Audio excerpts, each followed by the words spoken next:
తండ్రికే గురువైన క్షేత్రం ఈ క్షేత్రం. అది ఎక్కడ ఉంది? ఆ క్షేత్రం యొక్క ప్రాధాన్యత ఏమిటి? ఇవన్నీ కూడా ఈ వీడియోలో తెలుసుకుందాం. వీడియోని ఎక్కడ కూడా స్కిప్ చేయకుండా వీడియోని చివరి వరకు చూసి దయచేసి లైక్ చేయండి. మీరు లైక్ చేయడం వల్ల ఈ వీడియోలు మరికొందరికి వెళ్తాయి కాబట్టి దయచేసి లైక్ చేయవలసిందిగా నేను కోరుకుంటున్నాను. మీరు ఇక్కడ చూస్తున్న ఆలయం వచ్చేసరికి స్వామిమలై మురుగన్ టెంపుల్. ఈ యొక్క ఆలయ ప్రత్యేకత ఏంటంటే కనుక తమిళనాడు వాళ్ళకు సుబ్రహ్మణ్య స్వామి క్షేత్రాలంటే సుబ్రహ్మణ్య స్వామి అంటే చాలా ప్రాధాన్యత ఉంటుంది. వాటిల్లో స్వామివారి యొక్క సంబంధించిన ఆలయాలు 6 ఉంటాయండి. వాటిని 6 ముఖాలుగా సుబ్రహ్మణ్య స్వామివారి యొక్క 6 ముఖాలుగా చెప్తారు. వాటిల్లో ఒకటి ఈ యొక్క స్వామిమలై మురుగన్ టెంపుల్. ఇక్కడ విశేషం ఏంటంటే కనుక శివుడు ఒకసారి ఓంకారాన్ని మర్చిపోతారంట అండి. ఈ సృష్టి ఎలా పుట్టింది అనేది మర్చిపోతారంట. మర్చిపోయినప్పుడు వచ్చి సుబ్రహ్మణ్య స్వామిని అడుగుతారట శివుడు. ఏమని అంటే కనుక నాకు అన్నీ మర్చిపోయాను, నాకు మళ్ళీ నేర్పిస్తావా అని అడిగితే అప్పుడు స్వామి అంటాడంటండి, నేను గురువుగా మారి నీకు ఉపదేశిస్తాను, అలా అయితే నేను చెప్తాను అని చెప్తారట. అలాగే అని శివుడు చెప్తారట. అప్పుడు శివుడు సుబ్రహ్మణ్యేశ్వర స్వామి కలిసి ఈ స్వామిమలై ఈ కొండకు వచ్చి అక్కడ కొండ మీద ఉండి సుబ్రహ్మణ్య స్వామి శివుడికి ఆ జ్ఞానబోధన చేస్తారట. ఓంకారం ఎలా పుట్టింది ఏంటి అనేది అన్నీ కూడా చెప్తారట. అలాంటి చెప్పిన చోటే ఈ యొక్క స్వామిమలై. అలా తండ్రికే గురువైన క్షేత్రం ఈ యొక్క స్వామిమలై.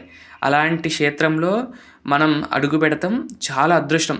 ఎందుకంటే గురువు రూపంలో స్వామివారు ఉంటారు. సుబ్రహ్మణ్య స్వామి గురుముఖంగా ఉంటారు కాబట్టి ఇక్కడ విద్యకు సంబంధించిన ఎలాంటి కోరికలు కోరుకున్నా ఎంబటే తీరుతాయి కాబట్టి, ఎందుకంటే సాక్షాత్తు ఆ శివుడి యొక్క కోరిక మేరకే స్వామి ఇక్కడ గురువుగా వచ్చారు కాబట్టి ఇక్కడ కూడా అలాంటి మనం ఏదైనా మొక్కులు మొక్కుంటే చదువుకు సంబంధించినవి అక్షరాభ్యాసాలు కానీ అలాంటి కార్యక్రమాలు ఇక్కడ చేస్తే చాలా మంచిదని చెప్తారు. ఎందుకంటే సుబ్రహ్మణ్య స్వామి ఇక్కడ జ్ఞాన రూపంలో ఉంటారు, అంటే విద్యస్వ రూపంలో ఉంటారు కాబట్టి ఆయన అలా చేస్తారు. అలాగే ఈ ఆలయానికి ఎలా చేరుకోవాలంటే కనుక కుంభకోణం నుండి బస్సుల సౌకర్యం ఉంటుంది. లేదు అంటే కనుక ఆటోల ద్వారా కూడా వెళ్ళచ్చు. మాకైతే 2 ఆటోలు మాట్లాడుకున్నాం. ఒక్కొక్క ఆటో 550 రూపాయలు ఛార్జ్ చేశారు. ఫస్ట్ ఒక్కొక్క ఆటోకి 800 అన్నారు, కానీ మేమైతే కొంచెం తగ్గించి అడిగాము. అలా మీరు అడిగి వెళ్ళొచ్చు. ఇగోండి స్వామిమలై సుబ్రహ్మణ్య స్వామి టెంపుల్. ఆ పైన కొండ మీద కనపడుతున్నారు చూడండి, అక్కడ ఉంటాడండి సుబ్రహ్మణ్య స్వామి. నుంచిన భంగిమలో స్వామివారు దర్శనమిస్తారు. ఈ విధంగా ఎంట్రింగ్ అయితే ఉంటుందండి. చూడండి, బ్రహ్మ విష్ణు మహేశ్వరులు అక్కడ ఉంటారు. పైన విఘ్నేశ్వరుడు. ఈ ఆర్చి అండి. తమిళనాడులోనే సుబ్రహ్మణ్య స్వామి క్షేత్రాల్లో 6 క్షేత్రాలు ఉంటాయి. 6 క్షేత్రాల్లో ఈ యొక్క క్షేత్రం చాలా విశేషమైన ప్రాధాన్యత ఉన్న క్షేత్రంలో ఈ యొక్క క్షేత్రం ఒకటి. అక్కడ నుండి స్వామిమలై నుండి తంజావూరు బస్సులో వెళ్ళి అక్కడ నుండి మళ్ళీ తిరుచునాపల్లి వెళ్ళి తిరుచునాపల్లి నుండి శ్రీరంగం వెళ్తున్నాం. ఇది శ్రీరంగం వెళ్ళే బస్సు అండి. చాలా అద్భుతంగా ఉంది. ఈ లోకల్ బస్సెస్ అండి. అండ్ తిరుచునాపల్లి పక్కనే ఉంటుందండి శ్రీరంగం. ఒక చిన్న పెద్ద గ్రామం లాగా ఉంటుంది పక్కనే. అలా ఈ లోకల్ బస్సు ఎక్కి శ్రీరంగం అయితే బయలుదేరాము. అక్కడ శ్రీరంగంలో జలలింగం అయితే ఉన్నారండి.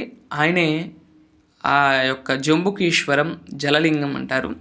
ఆ జంబుకేశ్వరం కూడా పక్కనేను. అక్కడే ఒక ఊరు, అంటే ఈ టెంపుల్కి ఈ గుడికి 2 కిలోమీటర్స్ దూరం డిస్టెన్స్ అయితే ఉంటుంది, అంతేనండి. ఎక్కువ డిస్టెన్స్ అయితే ఉండదు. అక్కడికి కూడా వెళ్ళాము. ఇక్కడ చూడండి, కావేరీ నది.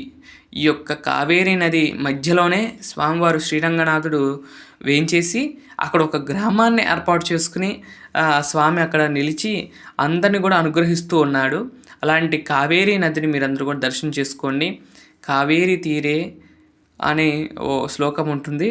ఆ కావేరీ తీరం ఎంతో అద్భుతమైన నదులలో, అలాగే స్వామి ఈ యొక్క కావేరీ నది తీరంలోనే ఉండటం చాలా విశేషం. అలాంటి కావేరీ నదిని చూసినా పలికినా మన యొక్క పాపాలన్నీ కూడా పోతాయి.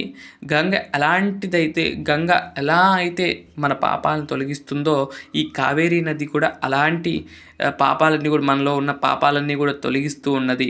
అలాంటి కావేరీ నదిని ఇప్పుడు మీరు చూస్తూ ఉన్నారు. అది దాటిన తర్వాత ఆ ఊర్లోకి అయితే ఎంటర్ అవుతాము. శ్రీరంగానికి ఇక్కడ నుండి కూడా శ్రీరంగం అయితే వచ్చేస్తుంది. ఇవన్నీ కూడా శ్రీరంగం సంబంధించిన ఆ యొక్క ఇల్లులు. జంబుకేశ్వరం వస్తుంది ఫస్ట్. జంబుకేశ్వరం దాటిన తర్వాతే ఈ యొక్క శ్రీరంగం మెయిన్ టెంపుల్కి అయితే వెళ్తాం. ఇక్కడ చాలా అద్భుతంగా ఉంటుంది ఈ ఆలయం కూడా. మీకు కూడా చూపిస్తాను చూడండి. జలలింగం ఎలా వచ్చారనేది చెప్తాము. అలాగే ఇక్కడ మనకు పంచభూత లింగాలు అని అంటారు. మీ అందరికి కూడా ఐడియా ఉంటుంది పంచభూత లింగాలు అంటే కనుక 5. మనకు వాయులింగం వచ్చేసరికి శ్రీకాళహస్తి, జలలింగం వచ్చేసరికి జంబుకేశ్వరం, పృథ్వీలింగం వచ్చేసరికి కంచి, అలాగే మనకు అరుణాచలం వచ్చేసరికి అగ్నిలింగము, చివరిగా చిదంబరంలో ఆకాశలింగము. ఈ 5 లింగాలు మనకు పంచభూత లింగాలు. ఈ 5 లింగాలను మనం దర్శనం చేసుకుంటే మనలో ఉన్న ఆ చెడంతా పోయి ఆ యొక్క మంచి లాభాలు వస్తాయి. కాబట్టి ఈ 5 లింగాలను మన జీవితంలో ఉపయోగపడే ఈ 5 ఇంద్రియాలతో కూడుకున్న ఈ యొక్క లింగాలు ఏర్పడటం, ఈ యొక్క ఒక్కొక్క ఆలయానికి వెళ్తే ఒక్కొక్క ఫలితం అయితే వస్తుంది. అలానే ఇక్కడ స్వామివారు జలలింగంలో రూపంలో దర్శనమిస్తూ ఉంటారు. ఎప్పుడు కూడా నిరంతరం కూడా జలం పైకొస్తూ ఉంటుంది ఈ యొక్క ఆలయంలో. ఏ ఆలయం తమిళనాడులో ఏ ఆలయం చూసినా ఎత్తైన గోపురం మాత్రం ఏ ఆలయానికన్నా అదొక ప్రత్యేకతగా ఉంటుంది. అలాగే ఇక్కడ జంబుకేశ్వరంలో కూడా అలానే ఉంటుందండి. అయితే గర్భాలయంలోకి వెళ్ళేటప్పుడు ఎలా వెళ్ళాలి అంటే కనుక 4 మెట్లు దిగి చిన్న రంధ్రం ఉంటుందంటే, అంటే చిన్నపాటి ఒక గోపురం ఉంటుంది, అంటే ద్వారం లాంటిది. ఆ ద్వారంలో నుండి ఒక్కొక్కళ్ళు వెళ్ళి స్వామి దర్శనం చేసుకుని మళ్ళీ బయటికి రావటం అనేది జరుగుతుంది. ఎప్పుడు కూడా నిరంతరము జలం వస్తూ ఉంటుంది. అక్కడ కూడా వేడిగా ఉంటుందండి లోపల. అలాగే అక్కడ దీపాలన్నీ వెలిగించి ఉంటాయి. ఆ జలలింగాన్ని దర్శనం చేసుకోవచ్చు. అభిషేకాల సమయంలోకి వెళ్తే మాత్రం ఆ నీళ్ళను ఇలా తీసి చూపిస్తారు. అలాగే ఇక్కడ జలం తీసుకుంటే మంచిదండి. ఎప్పుడు నిరంతరం కూడా గంగ ఎప్పుడు పైకి వస్తూ ఉండదంట. అలాంటి క్షేత్రము ఈ యొక్క జంబుకేశ్వరం. అలాగే ఆ పక్కనే అఖలాండేశ్వరి అమ్మవారు ఉంటారు. అమ్మవారి ఆలయం కొంచెం పక్కకు ఉంటుంది. అక్కడ కూడా చాలా బాగుంటుందండి అమ్మవారి యొక్క దర్శనము. అలాగే ఇక్కడ ఎలిఫెంట్ కూడా, ఏనుగు కూడా ఉంటుంది. ప్రతిరోజు కూడా మధ్యాహ్నం స్వామివారికి దండ తీసుకొస్తుందండి. ఇగో చూసారా ఈ ఏనుగండి. కానీ ఇక్కడ వీడియోలు ఫోటోలు తీనీరు. కాబట్టి నేను ఏదో సైలెంట్గా వీడియో అయితే తీశాను. చూడండి ఇక్కడ ఏనుగు కనిపిస్తుంది చూడండి. అలాగే ఆ పక్కన గోపురాలు కానీ చీకటి పడిపోయిందండి మేము వెళ్ళేసరికి. చాలా బాగుంటుంది ఈ జలలింగం కూడా. ఈ యొక్క క్షేత్రం జంబుకేశ్వరం చాలా పెద్దదండి. ఆలయం కూడా శ్రీరంగం ఆలయం కంటే కొంచెం చిన్నదే. కాకపోతే శ్రీరంగం టెంపుల్ అక్కడ మొత్తం మీద మనకి భారతదేశం మొత్తం మీద పెద్ద టెంపుల్ శ్రీరంగమే. అలాంటి క్షేత్రాలు చాలా ఉన్నాయి. తర్వాత చిదంబరం కూడా అంత పెద్ద క్షేత్రమే.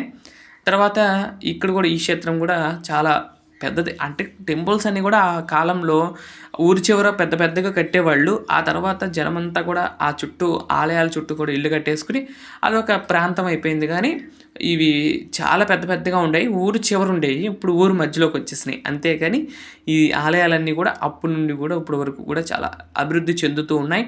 ప్రతి ఆలయానికి వెళ్ళేప్పుడు శివాలయం ముందు వినాయకుడు, సుబ్రహ్మణ్య స్వామి విగ్రహాలు అయితే కంపల్సరీ ఉంటాయండి.